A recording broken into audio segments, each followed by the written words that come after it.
Hello friend, in this short video you will learn everything about the Oppo A57 smartphone in a couple of minutes. Let's go. Oppo has unveiled the 4G version of the Oppo A57 smartphone. And it's different from 5G. There is a different chipset here, Helio G35 instead of Dimensity 810.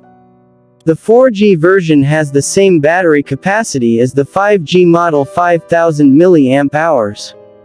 But Oppo A57 4G got a fast 33W charging instead of 10W for Oppo A57 5G. But the refresh rate of the display has decreased, from 90 to 60 Hz. The diagonal and resolution of the 4G and 5G versions of the Oppo A57 are identical, a 6.56-inch IPS screen with HD Plus resolution is used.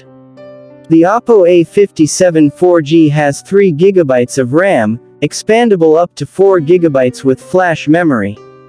The storage capacity is 64 GB. There is a micro SD card slot with a maximum capacity of 1 TB. The rear camera is dual, with a main sensor of 13 megapixels and a TOF sensor of 2 megapixels. The front camera is 8 megapixel. The novelty works on Android 12 with the proprietary ColorOS 12.1 shell. The price is $160 for 4 grams, $235 for the 5 grams version. This concludes the review. Bye bye.